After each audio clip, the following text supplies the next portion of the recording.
2020년 9월 27일 주일 연합예배 오신 여러분을 환영하고 축복합니다. 부독불 오늘도 영상예배로 참여하신 분들에게도 하나님의 큰 축복과 은혜를 누리시기 바랍니다. 이 시간 우리 앞에 분 뒤에 분 인사하겠습니다. 잘 오셨습니다. 고맙습니다. 오늘도 풍성한 은혜 누리셨으면 좋겠습니다. 교회 소식을 먼저 알려드립니다. 여러분 이미 카톡 공간에 올려져 있는 주보를 참고하시면 되겠고요. 계속해서 코로나 사태로 오늘 그리고 추석 주간인 그 다음 주일까지 10월 4일까지 부득불 영상 예배로 이렇게 진행하는 거 양해해 주시고 상황이 그래서 그렇습니다. 그러나 10월 11일 그러니까 그 다음 주 주일연합 예배부터는 이제 성찬식을 또 할 거고요. 우리 예전대로 이렇게 함께 모여서 진행을 하겠습니다. 다행스러운 것은 그 정부에서 어떤 조치가 조금 완화되어서 이렇게 모이는 것에 대해서 어느 정도 이제 허락이 된 상태이긴 하지만 하여튼 아프거나 다치시면 안 됩니다. 하여튼 이제 그 10월 11일부터는 잘 참여하셔서 함께 모여서 하는 예배에 큰 축복을 누리셨으면 좋겠습니다. 그러니까 오늘도 비록 영상 예배지만 카톡 공간에 또 공간에 울산 대선교회라고 치시면 그 링크가 나옵니다. 그래서 실시간으로 동영상이 나오니까 참여하시면 되겠습니다. 계속해서 헌금은 인터넷 뱅킹으로 이렇게 흘러보내시면 되겠고요. 또 뭐 우리 매일 아침 우리 7시부터 8시 사이에 교회 카톡 공간에 바이블 타임을 하시는 분들과 참여하시는 분들을 위해서 질문과 또 성경 읽기, 감사 제목 쓰기, 중보기도 운동을 하려고 하고 있는 중입니다. 잘 참여하셔서 특별히 이런 시기에 하나님의 축복과 기적을 누리셨으면 좋겠습니다. 이미 말씀드렸던 것처럼 10월 11일 주일부터는 함께 모여서 하는 연합 예배를 진행할 예정이니까 그때는 다 참여하시고 또 하나님의 축복을 더 누리시면 좋겠고 또 그 주간 또 10월 11일 주간부터도 목장 모임을 갖겠습니다. 또 우리 목자들께서는 또 자발적으로 시간을 잘 정하셔서 참여하시면 되겠습니다. 하나님의 축복 가운데 우리 지붕공사가 이제 월요일이면 거의 끝나지 않을까, 월요일, 화요일 이렇게 하면 거의 끝나지 않을까 생각을 합니다. 위험한 부분도 있었는데 다 이렇게 처리가 돼서 지금 이제 여기 흔적이 보이긴 하시죠? 예. 그래도 많이 좋아진 겁니다. 너무 심해서 뭐 지금 얼룩이 사라진 데도 지금 있는데 아직 얼룩이 이렇게 심한 곳은 그만큼 많이 내렸다는 겁니다. 물이. 실제로 제가 이 뚜껑을 열어보니 물이 차 있더라고요.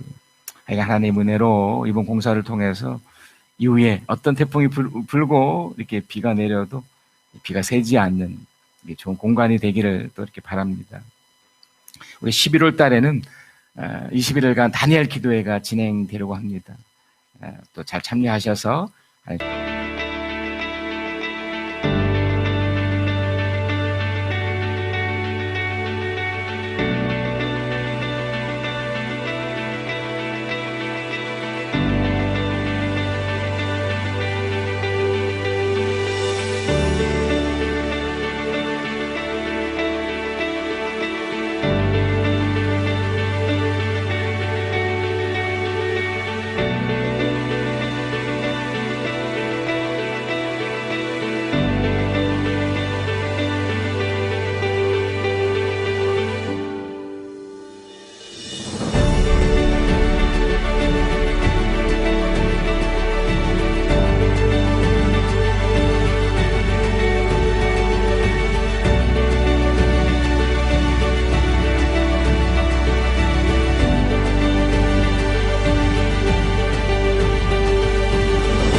짐진 자들아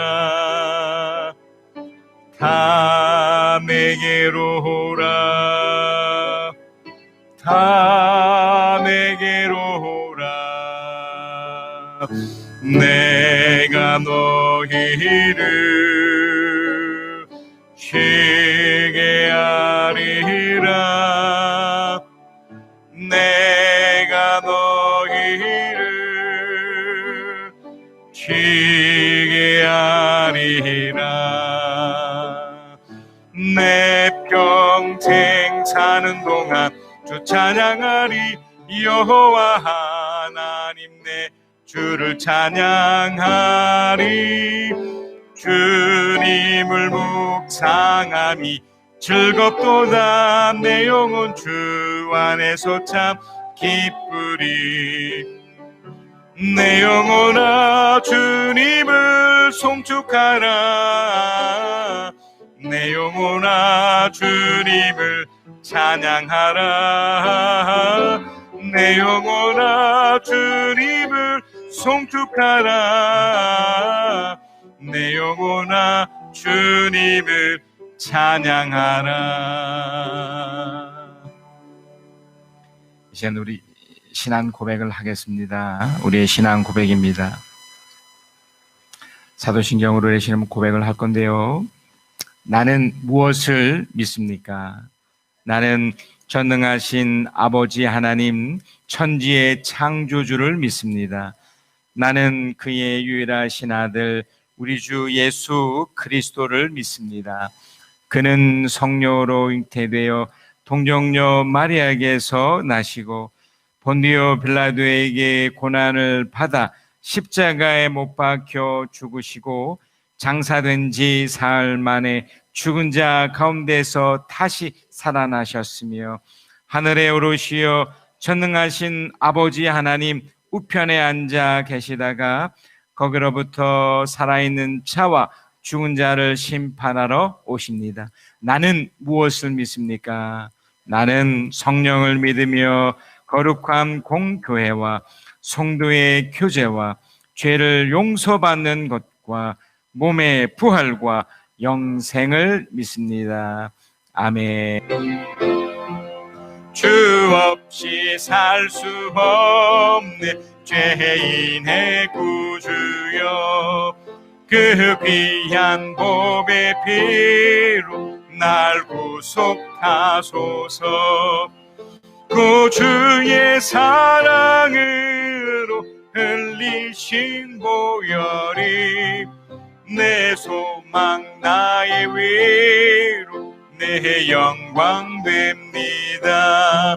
주 없이 살 수 없는 나 혼자 못 서리 힘없고 부족하며 지혜도 없도다.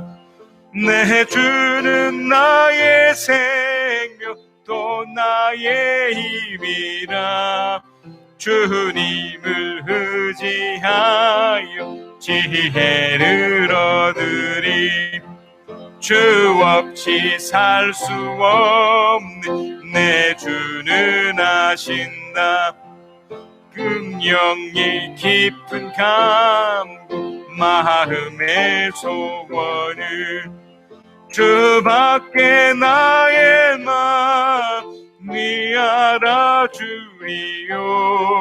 내 마음을 위로하사 평온케 하시는 주 없이 살 수 없는 세월이 흐르고 이 깊은 고독 속에 내 생명 끝나도 사나운 풍랑일 때 날 지켜주시니 내 곁에 계신 주 늘 힘이 됩니다.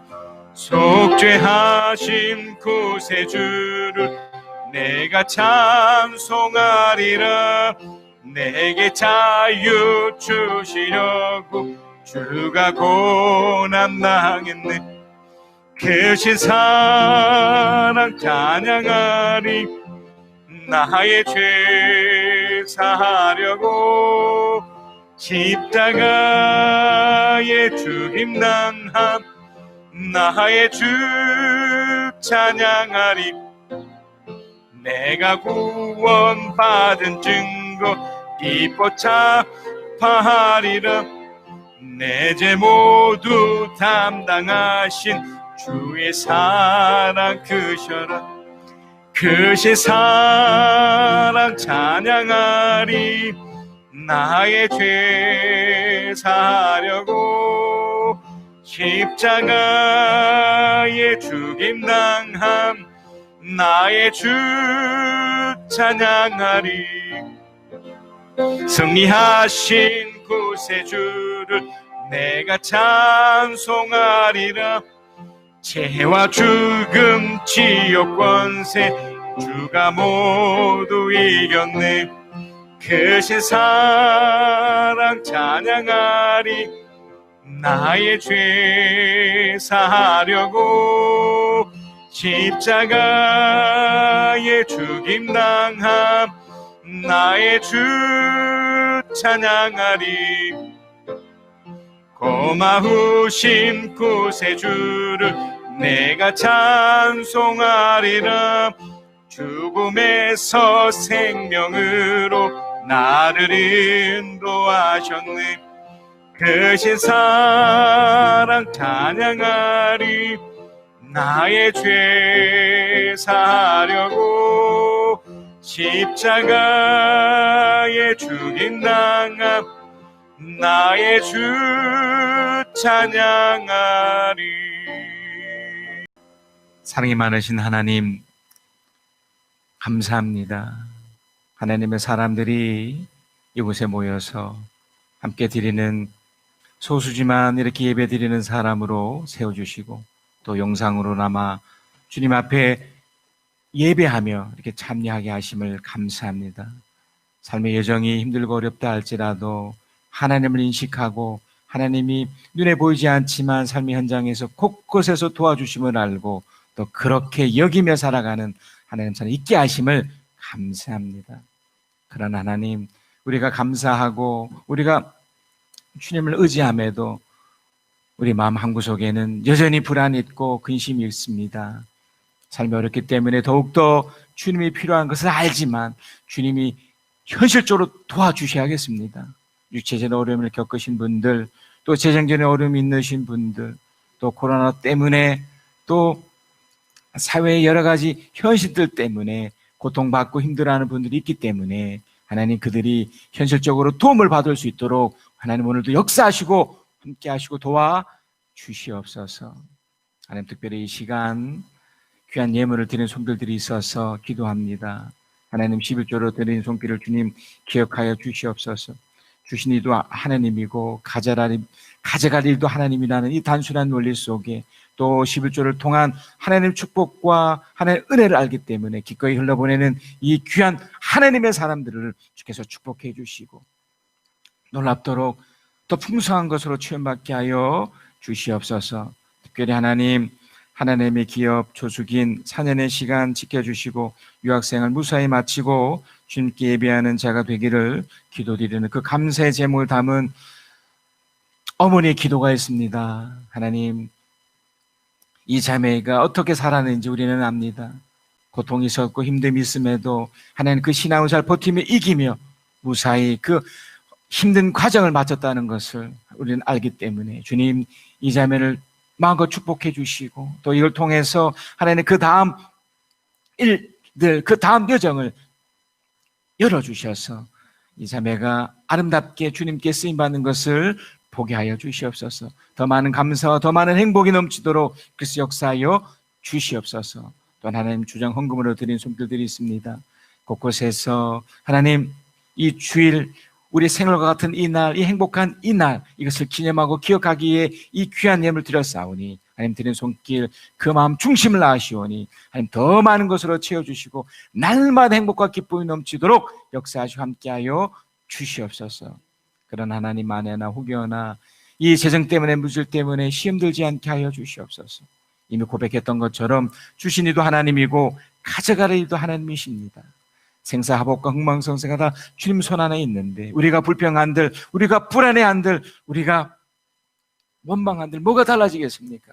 오히려 하나님이 이런 기회를 삼아 더 주님께 감사하며 주님 앞에 더 흘러보내는 그런 멋진 믿음의 사람으로 변화시키시고 바꿔 주시옵소서. 그래서 그들의 삶 속에 하나님이 함께 하시고 도와주시는 그 손길을 날마다 경험하도록 역사하여 주시옵소서. 주님, 다시 한번 이 귀한 물질에 축복해 주시고 이 담긴 그 마음과 정성을 마음껏 주님께서 담으셔서 이후에 펼치기 원하시는 그 시간에 적절하게 역사하시고 함께하여 주시옵소서. 오늘 이 시간 말씀을 전하는 자가 복되게 하시고 말씀을 듣는 자가 복되게 하시며 특별히 이번 한 주간 추석 주간으로 보냅니다. 하나님 의미 있고 가치 있고 행복한 한 주간이 되도록 이끌어주고 역사하여 주시옵소서. 이 모든 말씀 우리 주 예수 그리스도의 이름으로 간절하게 기도하였습니다. 아멘. 우리 하나님의 말씀 읽는 시간을 갖겠습니다. 우리 모두 일어나셔서 우리 마가복음입니다. 하나님의 말씀 마가복음 2장 1절에서 12절 말씀입니다. 우리 개인에게 또 우리 교회를 향해서 특별히 이번 한 주간 이 말씀 붙잡고 우리가 살아갈 건데요. 2장 1절부터 12절입니다. 영상으로 참여하신 분들도 성경을 한번 보셨으면 좋겠습니다. 마가복음 2장 1절에서 12절 말씀을 우리 한 목소리 함께 합독하겠습니다. 시작. 며칠이 지나서 예수께서 다시 가버나움으로 들어가셨다. 예수가 집에 계신다는 말이 퍼지니 많은 사람이 모여들어서 마침내 문 앞에조차도 들어설 자리가 없었다. 예수께서 그들에게 말씀을 전하였다. 그때에 한 중풍병 환자를 4사람이 데리고 왔다. 무리 때문에 예수께로 데리고 갈 수 없어서 예수가 계신 곳 위에 지붕을 걷어내고 구멍을 뚫어서 중풍병 환자가 누워있는 자리를 달아 내렸다. 예수께서는 그들의 믿음을 보시고 중풍병 환자에게 이 사람아 내 죄가 용서받았다 하고 말씀하셨다. 율법학자 몇이 거기에 앉아있다가 마음속으로 의아하게 생각하기를 이 사람이 어찌하여 이런 말을 한단 말이냐. 하나님을 모독하는구나. 하나님 한 분밖에 누가 죄를 용서할 수 있는가 하였다. 예수께서 그들이 속으로 이렇게 생각하는 것을 곧바로 마음으로 알아채시고 그들에게 말씀하셨다. 어찌하여 너희는 마음속에 그런 생각을 품고 있느냐. 중풍병 환자에게 내 죄가 용서받았다 하고 말하는 것과 일어나서 내 자리를 걸어가거라 하고 말하는 것 가운데서 어느 쪽이 더 말하기가 쉬우냐. 그러나 인자가 땅에서 죄를 용서하는 권세를 가지고 있음을 너희에게 알려주겠다. 예수께서 중풍병 환자에게 말씀하셨다.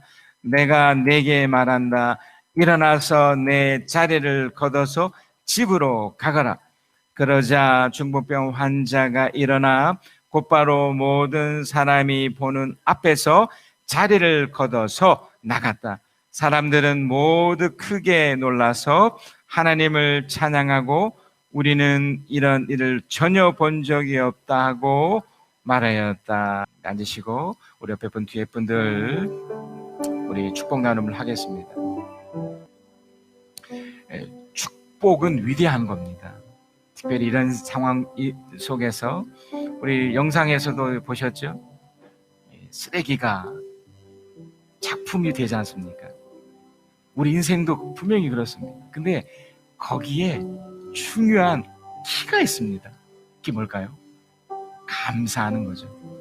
축복하는 겁니다. 감사와 축복의 저주가 반대가 뭘까요? 저주죠.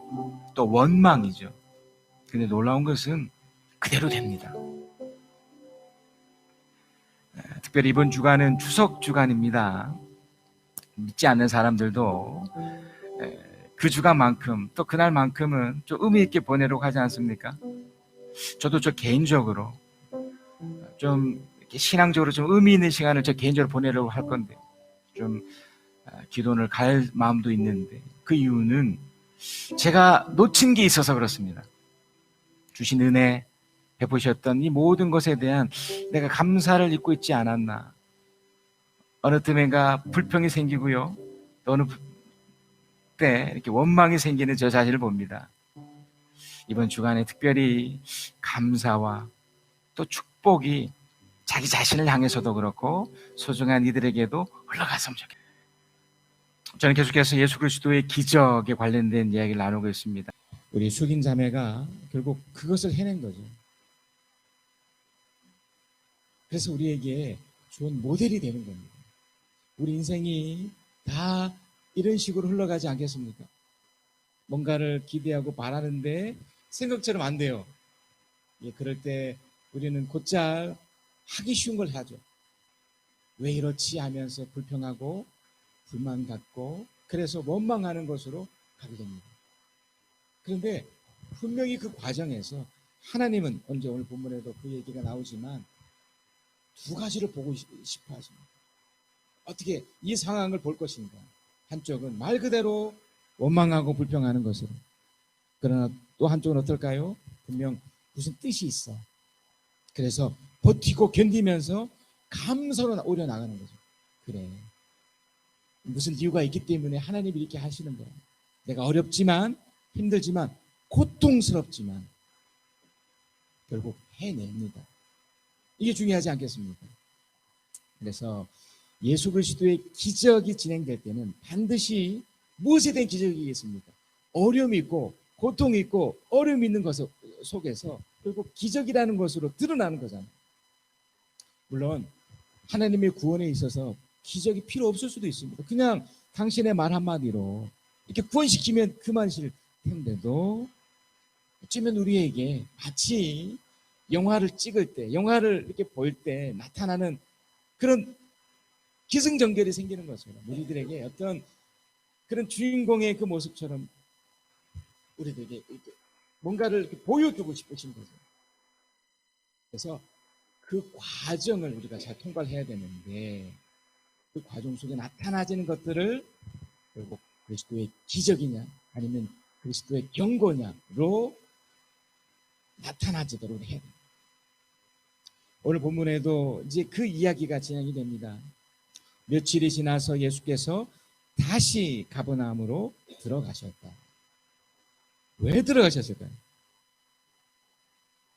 그 주님은 지금 그 당신의 사역 3년 중에서 가장 활발하게 사역을 하셨을 때입니다. 이때 당신께서 이제 사역을 하시는데 사실은 우리는 그 마지막 결과를 알죠. 십자가에 죽으시는 거잖아요. 그러니까 예수 그리스도의 기적이 전부였다면 십자가의 죽음이 필요 없었겠죠. 우리들에게도 그렇습니다. 어쩌면 우리 인생에 죽음이라는 것이 생기고 그 이후에 천국과 지옥이라는 것이 분명히 있기 때문에 어쩌면 지금 펼쳐진 이런 것이 아무것도 아닐 수 있습니다.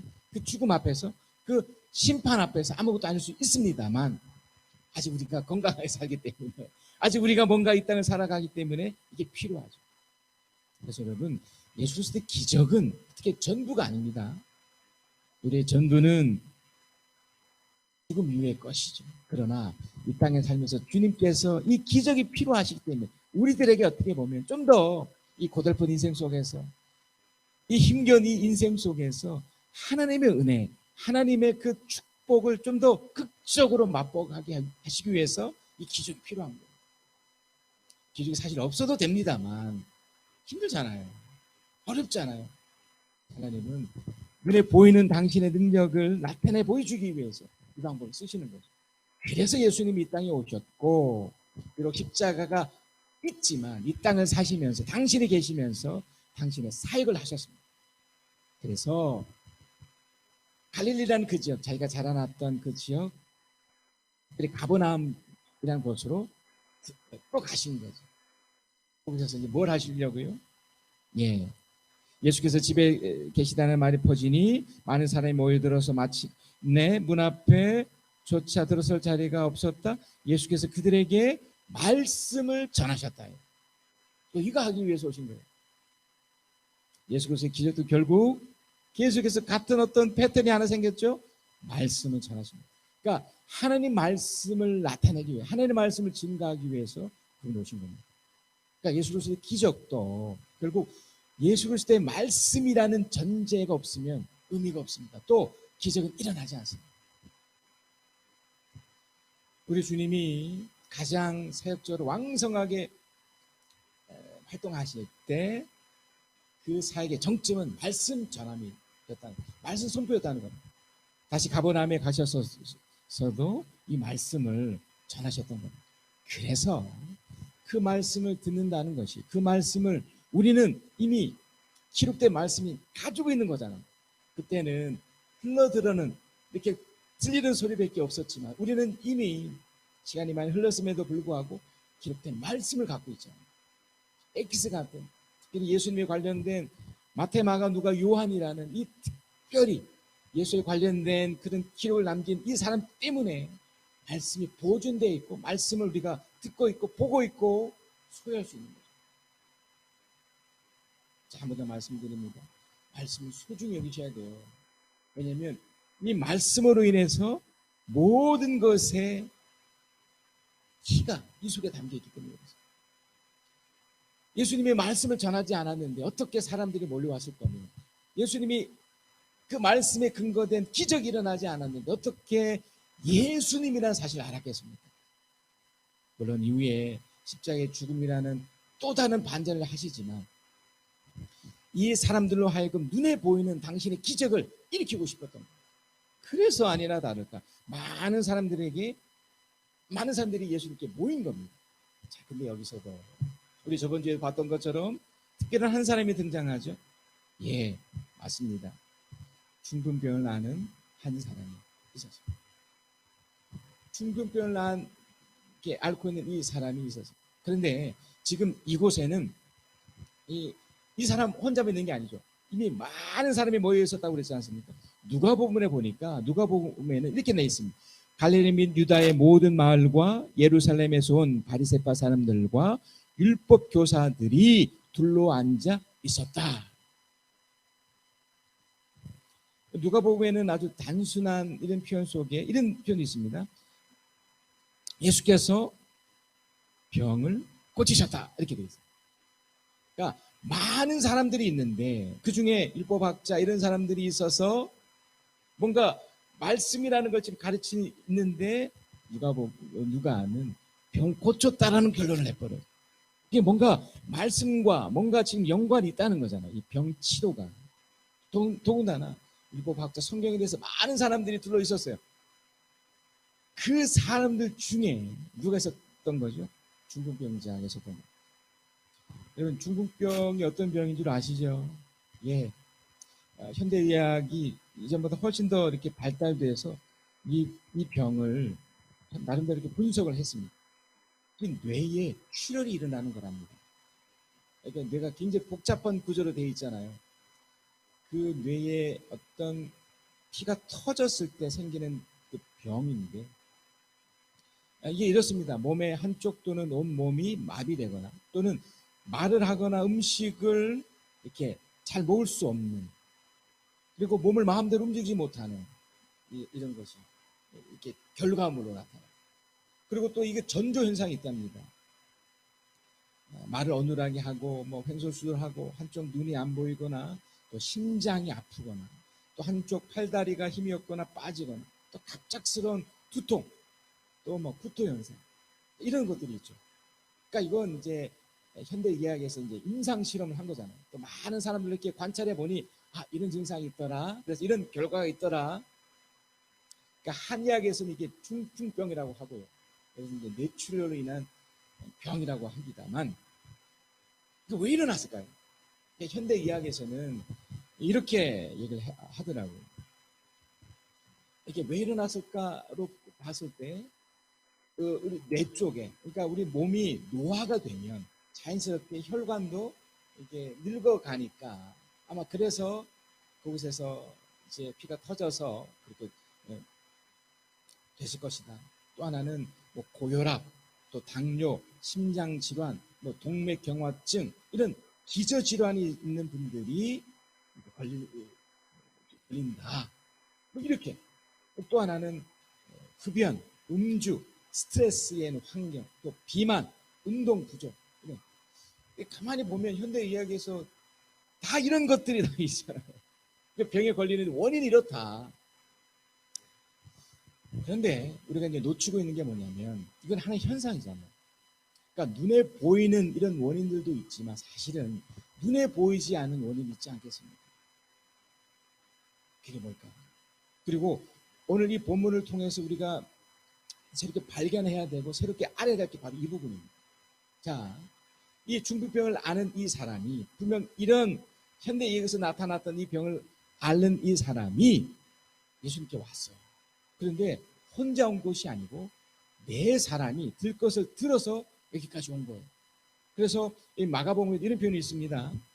무리 때문에 그때에 한 중풍병 환자를 네 사람이 데리고 왔다. 무리 때문에 예수께로 데리고 갈 수 없어서. 여기서 질문이 첫 번째 질문, 왜? 이 중풍병을 앓는 이 사람을 왜 이 네 사람이 데리고 왔을까? 분명히 한 가지 사실은 그냥 불특정 다수가 이 네 사람을 데려오진 않았을 겁니다. 그리고 이 중풍병 환자는 자기가 완전히 마비된 상태였을 거고요. 움직이지 못하는 상태였어요. 그러니까 들고서 싣고 왔죠. 대부분의 사람들은 이 중풍병은 종교적인 그 당시의 병은 아니었지만 왠지 좀 꺼려하지 않았겠습니까? 근데 이 네 사람을 데리고 왔다는 걸 보면 가족이거나, 그죠? 아니면 이 중병을 이, 이, 이 사람과 아주 친밀한 관계 있는 사람이었을 거라고요. 구태여 이것을 세세하게 이렇게 쓰지 않은 이유는 우리가 상식적으로 충분히 이해할 수 있고 유추할 수 있기 때문에 그렇지 않겠습니까? 이전에 나병 환자도 마찬가지였지만 이 사람 같은 경우는 몸을 이렇게 움직이지 못하니, 자, 여기서 왜 이 사람들이 데리고 왔을까의 첫 번째입니다. 여러분 한번 생각해 보세요. 이 네 사람이 가족이거나 친밀한 이 사람이 왜 데리고 왔을까? 자, 가장 먼저는요. 이 네 사람이 이제 가장 먼저 고민하지 않았겠습니까? 이 아이가 그 누가복음에 보면 아이야 일어나라라는 표현이 주님을 쓰시거든요. 아이야. 그러니까 이 중풍병을 앓는 이 사람이 나이가 어린 10대였거나 20대였을 수도 있고요. 구체적으로 이렇게 명명하진 않았지만 하여간 아픈 어떤 친구인데 이 친구를 바라보는 이 네 사람이 어떤 마음이었을까요? 가장 먼저 안타깝고 불쌍하고 뭔가를 알았겠죠. 그리고 이 뭐 완벽하진 않았겠지만 이 아이가 또는 이 친구가 또는 이 소중한 이 사람이 왜 왜 아픈지에 대해서도 어느 정도 알지 않았을까요? 사실 여러분, 눈에 보이는 것들도 있지만 눈에 보이지 않는 세계, 지금 현재 이 유대 사회는 대부분 종교 사회예요. 종교 사회.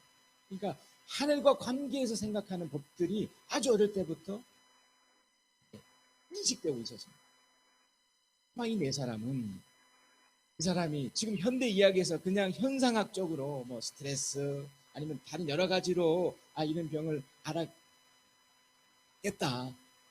왜 이제 스트레스를 받고 그러면 왜 뇌출혈 같은 게 있으면 하고 하는 것처럼 그럴 수도 있겠지만 영적으로 보면 종교적으로 봤을 때 하나님 관계가 뭔가 문제 있지 않았을까. 그러니까 이 네 사람은 정말 이 아이 또는 이 친구에 대해서 정말 궁일이 여기는 마음, 불쌍히 여기는 마음, 그리고 또 화가 나는 마음도 있었지 않았겠습니까? 네가 만약에 이걸 하지 않았더라면 이 지경이 되지 않았을까? 이런 마음. 그러니까 지금 이 네 사람은 분명히 이 친구에 대해서 뭔가를 알고 있었어요. 왜 병에 걸렸고, 영적으로죠. 또 이것이 지금 어떻게 진행되고 있다는 걸 지금 알고 있었다니까. 그렇지 않고는 절대로 데려올 수 없습니다. 제가 이 지붕에 올라가서 이 지붕공사를 해보니 이게 이제 공사라는 것이 이렇게 눈에 안 보이는 부분이 있잖아요. 겉으로 보이는 부분도 있지만 이미 말씀드렸듯이 이 천장도 지금 이렇게 그 흔적이 나타나 있지만 이 흔적이 나타나기 전까지 얼마나 많은 물이 이 속에 머물 있었겠습니까? 실제로 이렇게 지붕이 날아가는데 그 안을 들여다보니 거기에 물이 흥건하고 또 어떤 것도 보게 되느냐면 사실요 뭐 그 당시에 어쩌면 이 공사를 하는 데서 좀 이 단가를 줄이기 위해서 충분히 그럴 수도 있겠다라고 또 얘기도 되지만 기본을 지키지 않은 겁니다. 사실. 그러니까 우리가 이번에 공사를 하면서 제가 깨달은 것은 기초적인 거예요. 그러니까 지붕을 이렇게 왜냐하면 비가 올 거 아닙니까? 또 바람이 불 거 아닙니까? 그러면 가장 기본적으로 어떻게 해야 됩니까? 그러니까 튼튼하게 해야 될 거 아닙니까? 바람에 새지 않도록. 무려 3가지를 했더랬습니다. 그러니까 아스팔트를 이제 바르고 거기에 방수포를 또 씌우고 거기에 싱글이라는 또 다른 접착제 완벽하게 거기에다 못으로 한두 번도 아니고 4번씩 꽝꽝꽝 닦고 그러니까 굉장히 시간이 많이 걸려요. 그러니까 이전에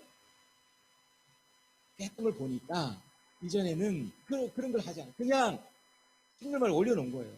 그리고 엉성하게 이렇게 겉으로 볼 때는 깨끗하고 좋아요. 근데 강력한 바람이 부니 확 드러나는 거예요. 다 떨어졌어요. 3분의 1이 다 나갔어요. 그리고 지붕이 다 샜고. 그러니까 그때는 괜찮을지 모르겠지만 시간이 지나고 나서 자 보세요. 이런 중풍병이 걸렸었던 것은 그냥 원인 없이 결과가 나타나지 않습니다. 물론 현상학적으로 물론 스트레스도 받고 여러 가지 뭐 음주, 흡연 뭐 이런 것도 다 포함되고 또 이 혈관의 노화 현상이 있어서도 그렇고요. 또 수많은 것들이 그런 작용한 것도 분명합니다. 그러나 가장 본질적인 원인은 하나의 관계에 있다는 걸 놓치시면 합니다. 이 어린 친구 또는 정말 이 4사람에게 소중한 이 사람이 하나님 관계를 놓친 거라고 저는 믿습니다.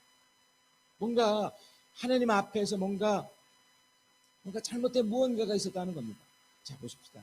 우리도 하나님을 모르고 지낼 때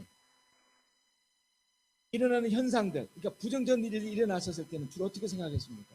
뭐 그러려니 또는 뭐 이제 믿지 않는 사람들 하는 말처럼 재수가 없어서 이런 그런 미신적으로 여기지 않았겠습니까? 그러나 하나님 믿고 나서부터 여러분이 일어나는 현상이 뭡니까?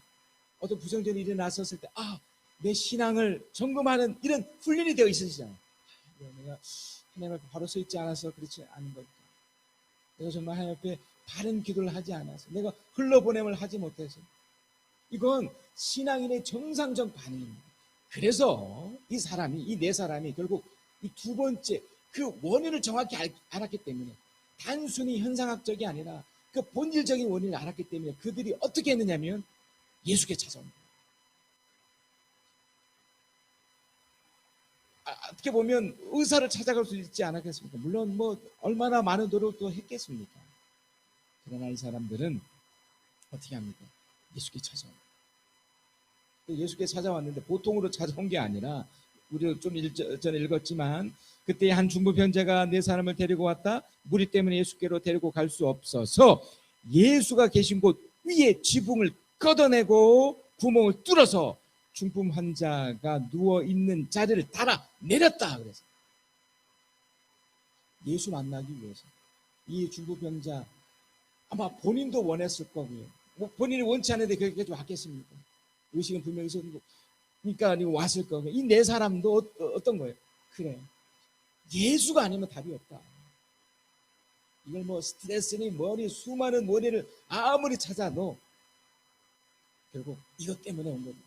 이거 주님 말고는 답이 없다. 흥망성쇠 생사법 주님 손에 달려있다. 어떠십니까? 이건 우리들에게는 정답이잖아요. 우리에게는 이거밖에 없다는 걸 너무나 주 없이 살 수 없다는 걸 우리는 너무너무 잘 알고 있지 않겠습니까? 또 주님이 놀라운 것을 보면서 자 우리 한번 함께 읽겠습니다. 이게 너무나 중요한 내용이니까요. 5절입니다. 5절 함께 읽겠습니다. 시작. 예수께서는 그들의 믿음을 보시고 중풍병 환자에게 이 사람아 내 죄가 용서받았다 하고 말씀하셨다. 여러분 이게 얼마나 충격적인 말씀인지요. 그들의 믿음을 보시고 그러세요. 놀라운 게 뭔지 아십니까? 하나님이 우리의 믿음을 본다는 거예요. 여러분이 믿고 계신 그분도 우리의 믿음 똑같은 겁니다. 믿음은 상호 의존적인 거예요. 내가 주님을 믿듯이 주님도 나를 믿는 겁니다. 어떻게 하는가를 보고 싶으신 거예요. 자, 이 중풍병 이미 말씀드렸듯이 그런 끔찍한 상황과 고통 속에 분명히 있었습니다. 원인이 분명히 있었겠지요. 어떻게 됐든 걸렸잖아요. 중풍병에 걸렸잖아요. 뭐 원망하고 불평한들 뭐가 또 달라질 거며. 근데 이 네 사람과 어떻게 합니까? 주님 적극적으로 만나러 가잖아요. 거기에 만나러 간 그 과정에 또 난관이 부딪혔잖아요. 이 들것에 실려왔으니 많은 사람들이 또 얼마나 그걸 보면서 또 우습게 보았겠습니까? 지금 자기네들도 급한데, 근데 어떤 사람들의 시선, 어떤 그런 걸 생각했을까요? 아니요. 지붕 올라가서 지붕을 부십니다. 물론 이후에 다 변상을 했겠지만 지붕 뜯어서라도 예수님을 만나겠다. 주님이 그걸 본 거예요. 여기에 무엇이 작용한 겁니까? 두 가지입니다. 하나는 간절합니다. 주 없이 살 수 없는 이거밖에 없군요. 저도 개인적으로 이번 주 안에 그런 시간 정말 오랜만에 제가 이 지붕이 날아간 걸 또 느끼고 이 코로나 사태로 이 함께하는 예배를 못하게 하는 걸 제가 이렇게 경험을 하면서 지금 내가 뭘 해야 될지를 내가 좀 적극적으로 주를 만나야겠다. 추석은 추석이지만 내가 개인적으로 내가 그런 식으로 다시 가야겠다. 여러분 어떠십니까? 여러분 스스로도 이런 시간이 필요하지 않겠습니까? 하나님은 뭔가를 진행하시는 데 있어서 분명히 긍정적이고 좋은 일들이 펼쳐지게 하시는 게 맞습니다. 그렇게 하실 수밖에 없어요. 그러나 때로는 부정적인 일이 일어났을 때는 뭔가 자신에게 붙잡으라는 어떤 신호 같은 것이 아닐까요? 이 중풍병, 이 환자, 이 네 사람은 주님께 그걸 한 거예요. 그 신호를 감지해서 원인이 어떻든 간에 주님께 온 거예요. 여러분 우리 교회도 우리 임병 집사님 같은 분도 계시죠. 그럴 때마다 저는 그냥 숙연해집니다. 그 자체만으로. 누가 봐도 교회 오실 이유가 뭐가 있습니까? 오히려 원망하고 불평하고 그렇지 않을까요? 더 세상을 저주하고 하나님 저주하고 함께하는 사람 다 저주하며 살아도 누가 뭐라고 하겠어요? 몸이 그런 거예요. 그런데도 불평 들어본 적 없습니까? 불만 가져본 적 없습니까? 여기만 아니면 안 된답니다. 여기가 아니면 안 된다면서 목사님 기도 받지 않으면 안 되겠다면 새벽마다 오시는 거 맞아요. 오늘 새벽은 제가 좀 늦었거든요. 네, 지키고 계시다. 저는 전율을 흘렸습니다. 왜 그렇습니까? 이분은 하나님을 알기 때문에 그렇습니다. 우리도 하나님을 안다면 당연한 거잖아요. 아픈데 주님께 나가서 주님 도와주세요라고 하는 것이 이상한 건가요? 당연한 거잖아요. 이 사람들은 이 당연한 걸 합니다. 그래서 주님이 보세요. 이게 결국 이 병이 영적이라는 것이 벌써 이렇게 나타나죠. 주님이 병을 낫게 하기 전에 뭐라고 말씀하십니까? 네 죄가 용서받았다라고 하시잖아요. 사실 여러분 이미 제가 서두에 말씀드렸던 것처럼 예수의 기적은 하나의 현상이니까 사실 있어도 없어도 상관이 없어요. 왜냐하면 죽음이라는 것을 우리가 달려가고 있기 때문에 이 과정이거든요. 그런데 가장 본질이 뭡니까? 우리 영혼이랍니다.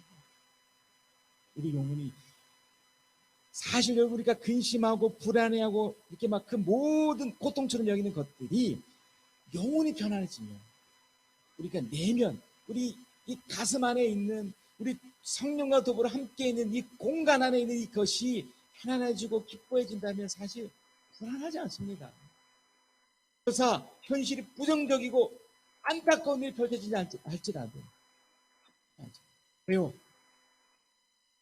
함께 하신다는 그 믿음과 그 속에 담겨있는 하나님의 은혜가 이 속에 작동하고 있기 때문에 그래서 이 중풍병 환자를 향해서 가장 먼저 본질적으로 무엇을 치료해 주셨냐면 그 영혼을 치료하십니다.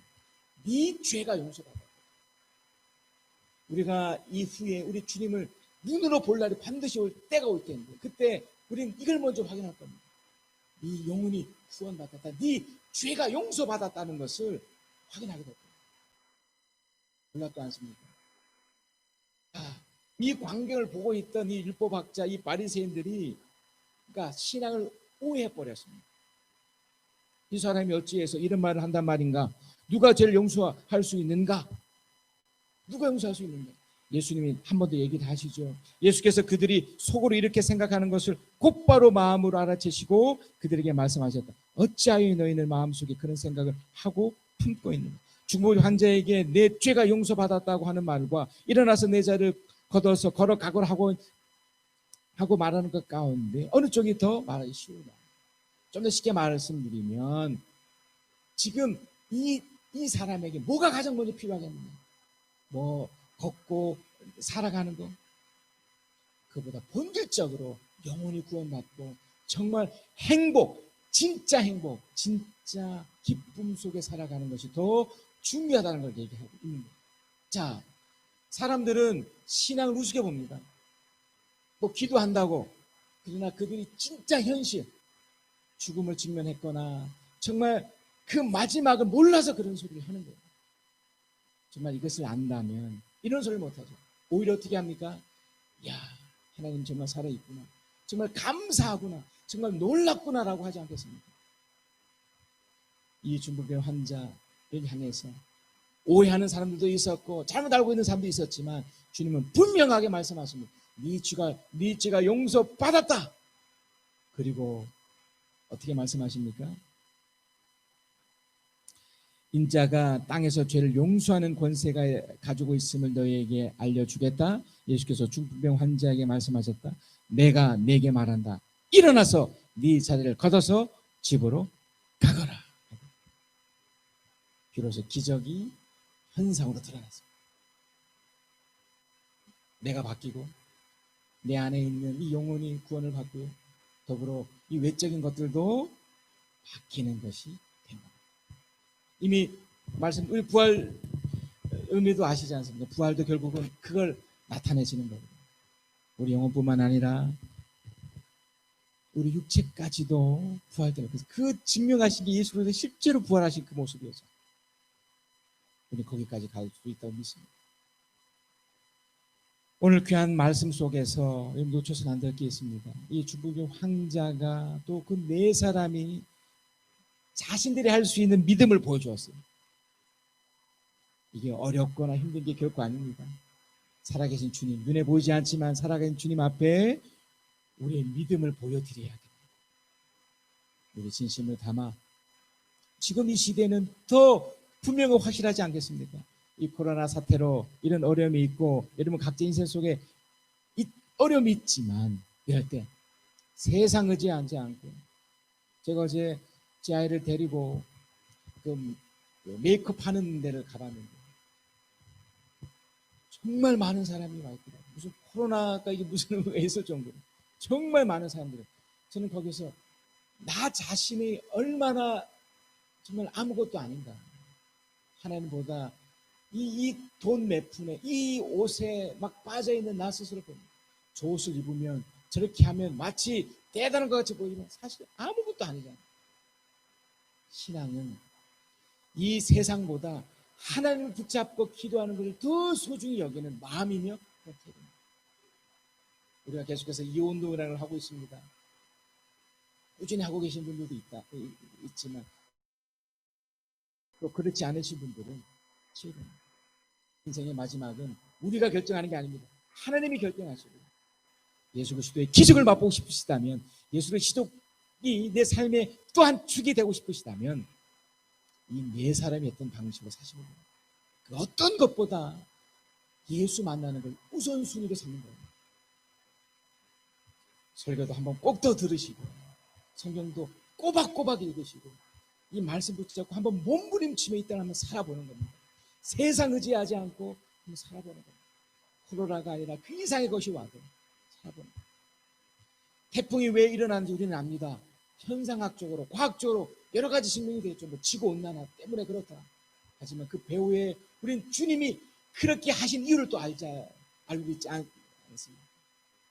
이전에 성경에 홍수라는 무지막지한 일들이 있었습니다. 성경 기록에 홍수로 인해서 전 인류가 사라졌습니다. 노아 8식구만 살고, 우리 그걸 기억하고 있지 않습니까? 현상학적으로 수많은 것들이 펼쳐진다 하더라도 결국 하나님 손 안에 있는 겁니다. 우리 믿는 사람들은 더욱더 이 부분을 이해하시고 받아들이셔서 하나님을 더 잘 믿고 하나님을 더 따르며 하나님을 더 의지하는 그런 우리 모든 성도가 되시기를 그리스도의 이름으로 축복합니다. 전능하신 나의 주 하나님을 잊지 못하실 전혀 없네. 우리의 모든 간구도 우리의 모든 생각도 우리의 모든 꿈과 모든 소망도 신실하신 나의 주 하나님은 우리의 모든 외로움 바꿀 수 있네. 불가능한 일 행하시고 죽은 자를 일으키시니 그를 이길 자 아무도 없네. 주의 말씀 의지하여 깊은 곳에 금을 던져 오늘 그가 놀라운 일을 이루시는 것 보라. 주의 말씀 믿음으로 금을 던져 믿는 자에게 능치 못함. 주의 말씀 의지하여 주의 말씀 의지하여 깊은 곳에 금을 던져 오늘 그가 놀라운 일을 이루시는 것 보라. 주의 말씀 의지하여 믿음으로 금을 던져 믿는 자에게 능치 못함 없네.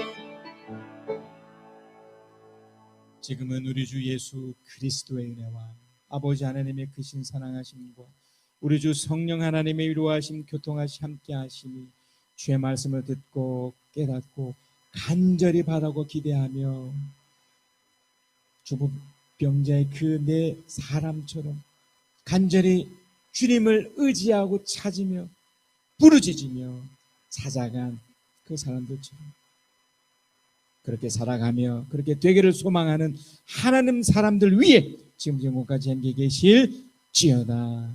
아멘.